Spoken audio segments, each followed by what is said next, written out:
Бала кезінде 4 жасында ғана сөйлей бастаған ол 7 жасқа дейін оқуды үйрене алмаған.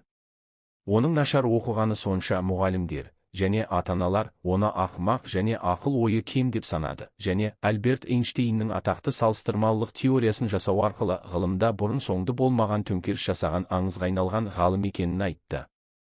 Теориялық физикадағы басқа да көптеген жаңалықтардың авторы, Нобель сыйлығының лауреаты және мызғымас пацифист.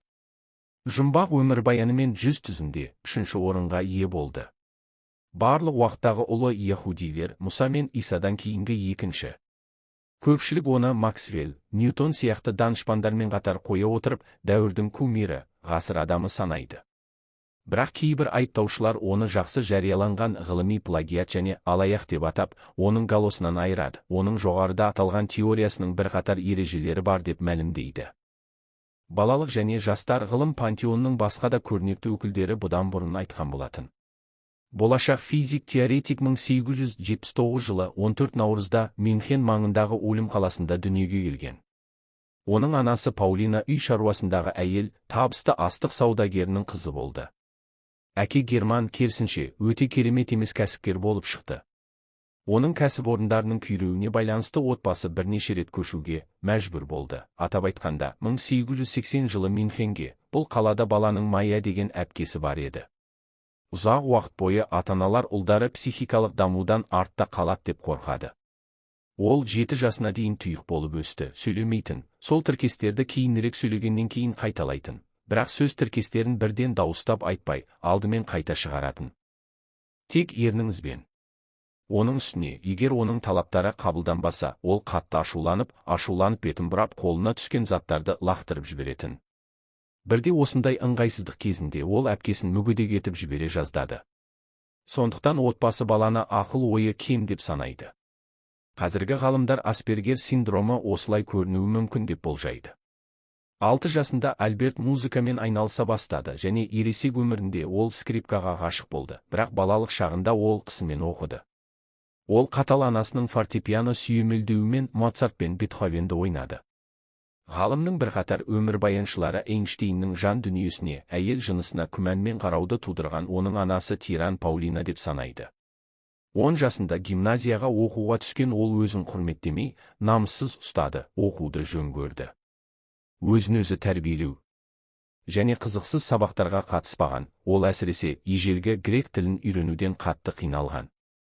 Тіпті математикада ол ұзақ уақыт бойы 2 болды, дегенмен оның қызығушылығы сол жылдары оянып, әкесінің оған компас сыйлағаннан бастады. Бұл жұмбақ күштер көрсеткіні тұрақты ұстауға мәжбүр етті бағыт.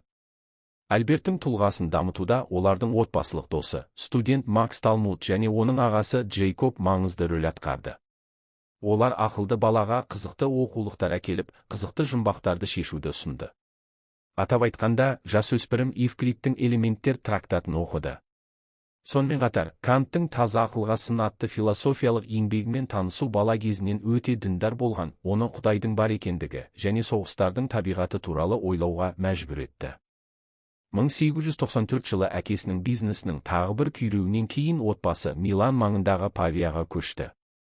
1 жылдан кейін Альберт Мюнхен гимназиясын бітірмей-ақ қосылды. Ол Цюрих политехникалық университетіне түсіп, мұғалім болады деп күтті, бірақ қабылдау сынақтарынан өте алмады. Нәтижесінде ол Арау мектебінде 1 жыл оқу мүмкіндігіне ие болды, және 1896 жылы куәлік алғаннан кейін ғана Цюрих оқу мекемесінің студенті болды. Ғылымға жол 1900 жылы профессорлармен пікір таластыра алатын қабілетті, бірақ проблемалы студент оқуын жақсы нәтижелермен бітірді. Мазасыз мінезімен сабақтан үзіліссіз қалуына байланысты оқу орнында ғылыми жұмысын жалғастыруға ұсыныс жасамады. Содан кейін 2 жыл бойы мамандығы бойынша жұмыс таба алмай, материалдық жағдайы қиын болды. Себебі күйзеліс пен кедейліктен жара пайда болды. Жағдайды оның бұрынғы сыныптасы және болашақ атақты ғалым Марсель Гроссман құтқарды. Ол 1902 жылы Альбертке Берндегі өнертабыс патенттік кеңсесіне жұмысқа тұруға көмектесті. Өз кәсібінің арқасында дарынды жас маман көптеген қызықты патенттік өтінімдермен танысуға мүмкіндік алды. Бұл бірқатар сыншылардың пікірінше, уақыт өте келе басқа адамдардың идеяларына негізделген өзінің теориялық принциптерін дамытуға мүмкіндік берді.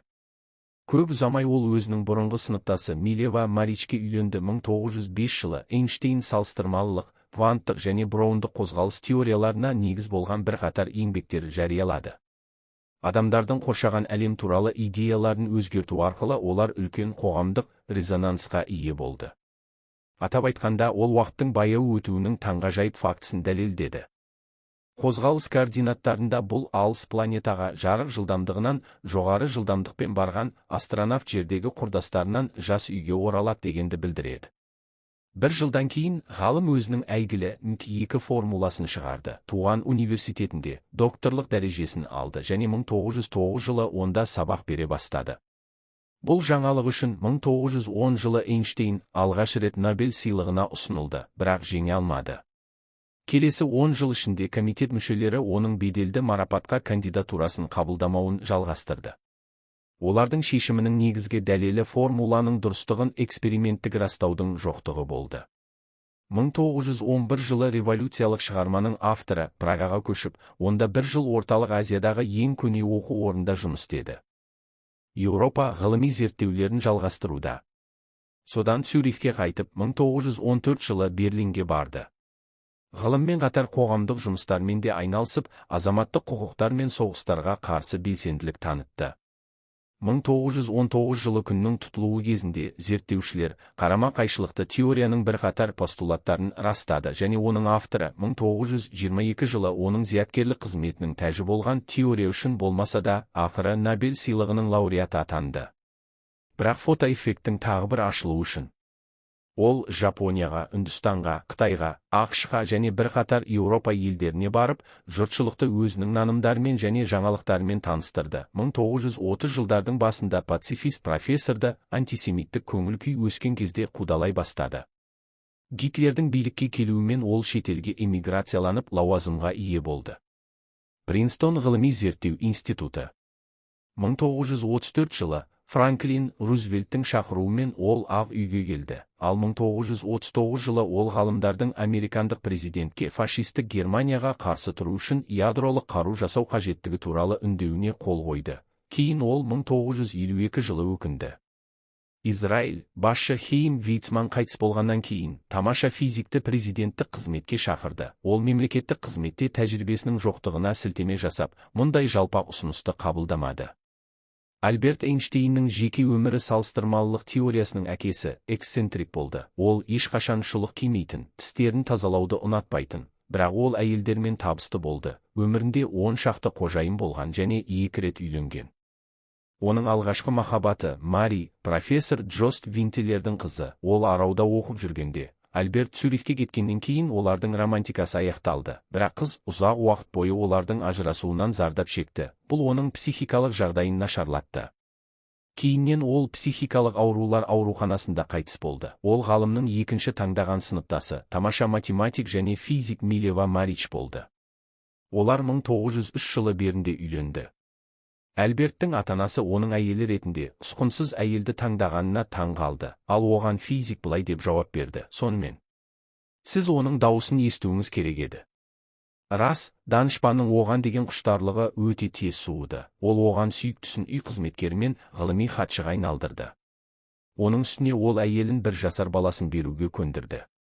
Қызы Лизерл 1902 жылы дүниеге келген және адамды ғылыми қызметтен алшақтатып, нәресте көп ұзамай скарлатинадан және жеткіліксіз күтімнен қайтыс болды. 1904 жылы ерлі зайыптылардың Ганс Альберт атты ұлы болды. Ол кейінірек құлады. Шизофрениямен ауырып, әкесі оны мәңгілік психиатриялық ауруханаға жіберген. Үлкен ұлы мұңайып, немқұрайлы болып өсті. Ол анасы мен ағасына деген көзқарас үшін әкесін жек көріп, теориялық физиканы оқудан бас тартты. 1914 жылы Альберттің үйленуіне байланысты отбасы бұзылды.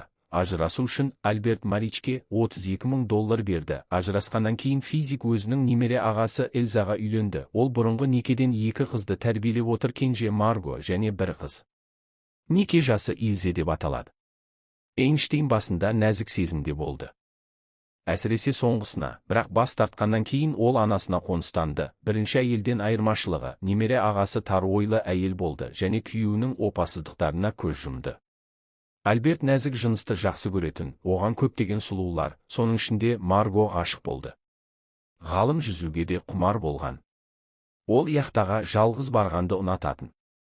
Музыкада және әдебиетте ол консервативті болды. Ол классиканы жақсы көретін, және шашы бұралған эксцентриктік гений керемет танымал болды.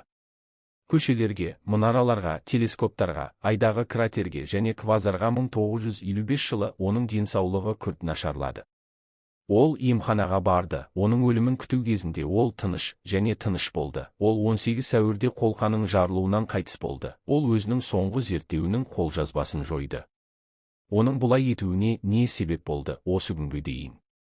Әсіресе соңғысына, бірақ бас тартқаннан кейін ол анасына қоныстанды. Бірінші әйелден айырмашылығы, немере ағасы тар ойлы әйел болды және күйеуінің опасыздықтарына көз жұмды. Альберт нәзік жынысты жақсы көретін, оған көптеген сұлулар, соның ішінде Марго ғашық болды. Ғалым жүзуге де құмар болған. Ол яхтаға жалғыз барғанды ұнататын. Музыкада және әдебиетте ол консервативті болды. Ол классиканы жақсы көретін, және шашы бұралған эксцентриктік гений керемет танымал болды. Көшелерге, мұнараларға, телескоптарға, айдағы кратерге және квазарға 1955 жылы оның денсаулығы күрт нашарлады. Ол емханаға барды. Оның өлімін күту кезінде ол тыныш және тыныш болды. Ол 18 сәуірде қолқаның жарылуынан қайтыс болды. Ол өзінің соңғы зерттеуінің қолжазбасын жойды. Оның бұлай етуіне не себеп болды осы күнге дейін?